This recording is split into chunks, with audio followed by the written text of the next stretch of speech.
guys, I'm Annabelle and welcome to Meeple Village. Today we have a special unboxing for you. We're going to be opening Dungeons and Dragons Adventure Begins. But let's get right through it. I'm super excited for this one. Let's go ahead and open it up. Here's the box. It's got an elf with a ranged weapon and a wizard with the lightning bolt and a dwarf with obviously an axe, right? This is a 2 to 4 player game and it says 10 plus. As far as the art and everything, you guys can see it here in the back of the box, and we're gonna look at it when I open it up. But you can tell that it's a little bit more. It's not as dark as the usual D&D games, and I believe they are trying to introduce new characters. The D&D has gotten like a really very popular during this last few years, so I think they're trying to introduce more players to the game, and they definitely got me. I'm looking forward to playing D&D. I've only played a campaign, a real D&D campaign, a couple times, and all of my friends that play board games because I've taught them, so they're not really into D&D. So I'm looking forward to this one and introducing them to Dungeons and Dragons. So let's see what's in the box. Let's open it up. Okay, here we go. That noise. All right. Wow, look at that. So the first thing I see is the dungeon. This is kind of like a dungeon dweller. So when you go on an adventure and you go through the dungeons, the cool thing about it is that you get to pick what dungeon you want to leave for last, or what monster you want to be the boss monster per se. So they come together, but really you're supposed to just take them out, and you can toss the rest, even though they come tied together. So here's one of them, and you know what to do with these, but I'll just get these two out. There's that. Neverwinter, we all know Neverwinter, right? Pretty famous if you know D&D. And here's the Neverwinter Woods, and here is, ooh, look at this, Mustafar in D&D, Mount Hutnow. Is that how you say it? Not sure. Like I said, I don't play a lot of D&D, but those are the 4 rooms that we're going to be traveling. I understand that these are the core rooms, and then if you want to gain XP and kill monsters, you got to go to the side, and that's where you will battle the monsters and get gold, so you can level up, and so you can do cool things. You can buy items, etc., etc. And then the last place in all of the maps is the gatekeeper, and then on the last one that you pick your monster, then that will be your big boss that you're fighting. But those are the rooms. Let's see what else. We got the manual. Looks small, readable. It doesn't look complicated. Like I said, I believe this is trying to get people into D&D, with the different classes, etc. So they definitely made it so that the instructions are short and easy to understand. So that was good. Let's see what else. Oh, here are all of the characters. Actually, these are the monsters. These are your characters' abilities. So we have, as far as monsters, the Kraken, Orn, the Fire Giant. We've got Deathleap, the Green Dragon, and then Felbriz, the Beholder. There cannot be a D&D game without a Beholder, right?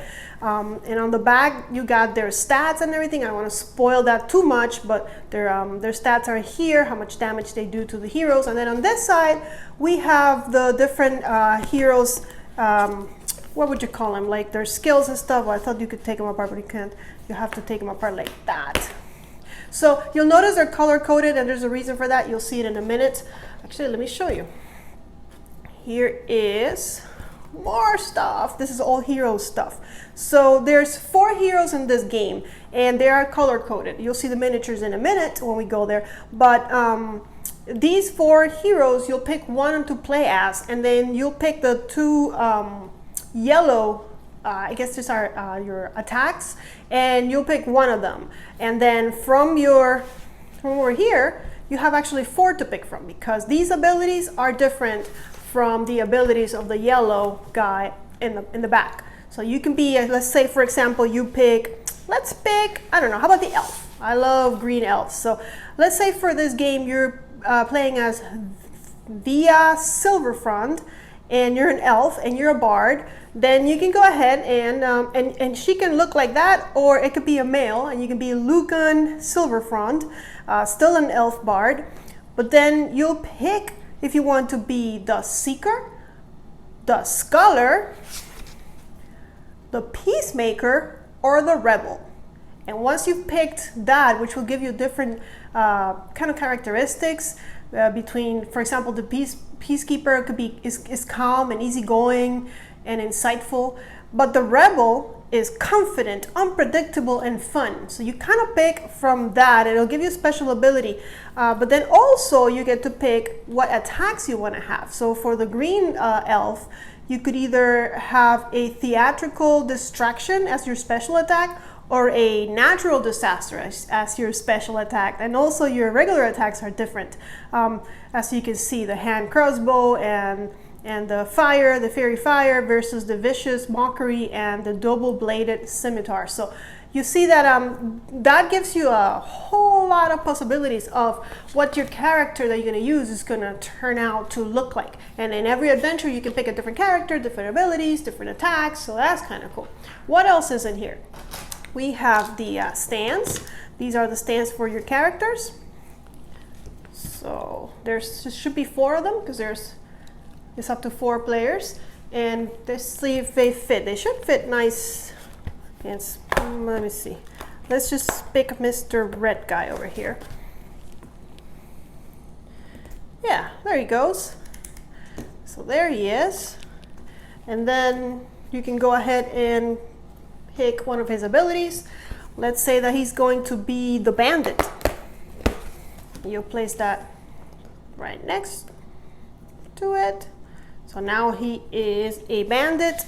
And then you pick his attack, like I said before. Let's give him the survivalist attack and the sneak attack and all that good stuff. And that's how you create your character in a nutshell. There he goes. Your character is ready, and he starts at 10 HP. This is your HP tracker as well. So those are the stands. Let's see what else comes in the game. I know you guys want to look at the miniatures, so why torture you?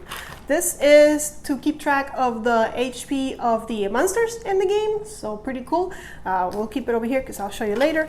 And then here they are. We got our 4 characters.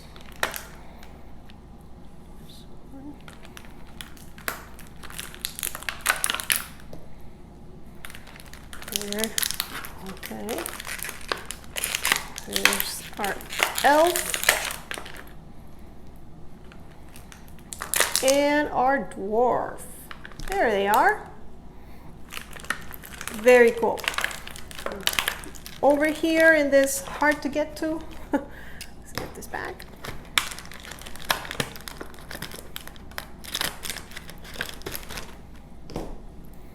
We've got you got a base for the big monster that you pick at the beginning, so for the Kraken and all that stuff. Let me see, where are they? Here we go. For example, here's our beholder. Here we'll go. There. And you are going to place that so that the players can see the art, see who they're attacking. Here they are, attacking that guy. And I love that every character has their own D20 dice, because that way they can just come, and when they're attacking, everybody's going to roll their own dice instead of sharing one. But there's also a D10 die, which I'm guessing it is for special rolls while whenever the DM calls for it. And that's the only cool part about the game. If you don't know, you're going to have a DM or a dungeon master that's going to kind of tell the story, and that dungeon master is going to be changing. Everyone in the game is going to get to be a dungeon master. And again, I think that's kind of part of that whole sense of introducing people to Dungeons and Dragons and what a DM does and how he tells the story. And then so that will give everyone the experience of the DM. So let's see the cards.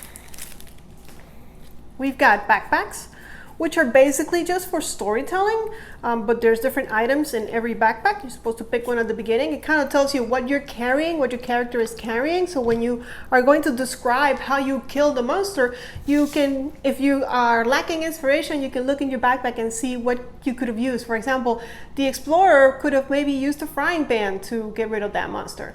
Frying pan to the face is what I say. So here are some of the gatekeepers fire giant, another fire giant, beholder, gatekeepers. So look at that cool art. The Kraken has his gatekeepers, and then here's some items. Let's see what items. I don't want to spoil too much, but you can look at that.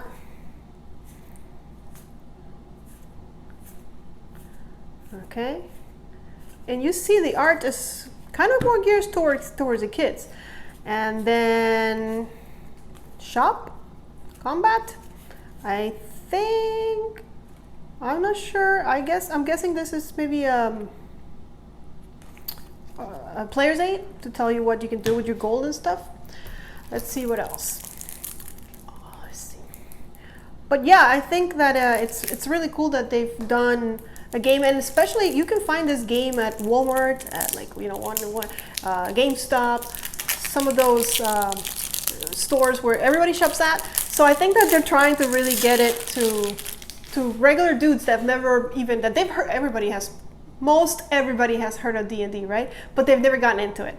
So this is a great way to do that. So here are some monsters. There's the HP. So like we were talking about, the tracker just kind of, you can kind of track when he's done.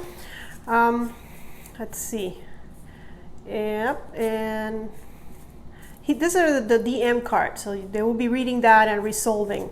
And there's different ones for, let me finish that.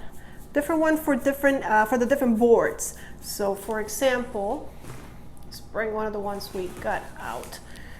Let's see, excuse me. For example, if you look at that symbol, then you can just match the cards that belong there. Let's see if I can find them. Maybe they're in the other, oh, there they are. So while we're on this tile, we're going to be using the cards with that symbol because they match, and that's what the DM is going to be doing. It's going to be using these cards to populate the dungeon, and combat is going to happen in these cards. There might be monsters, there might be some cards that are not monsters. That's the fun of this game. You never know what you're going to find, because when you go on an adventure, you never know what you're going to find. Maybe it's a monster, but maybe it's not. Maybe it's something actually good. Maybe you're healed because you find like a fountain of youth or something like that. And then here's more cards. Let's see what these are. Looks like just more of the DM cards. Let's see. I like also that it doesn't take up a lot of room. You only have the 4 rooms, the 4 dungeon tiles that you put together, so it shouldn't take that much real estate, at least not like other D&D games. So yeah, these are more of the DM cards. They're just stories to read. Like you know, and if you're not familiar with the D&D campaign, a lot of it is your imagination, putting to good use your imagination and making a story that is just gonna flow and that's gonna keep everybody engaged. That's the beauty of D&D. But that's really everything that comes in the game. I think you guys should give it a try. I mean, who doesn't want to fight a beholder and be victorious, right? I hope you enjoyed it, and I hope you give Adventure Begins a try. Until then, may you play more games.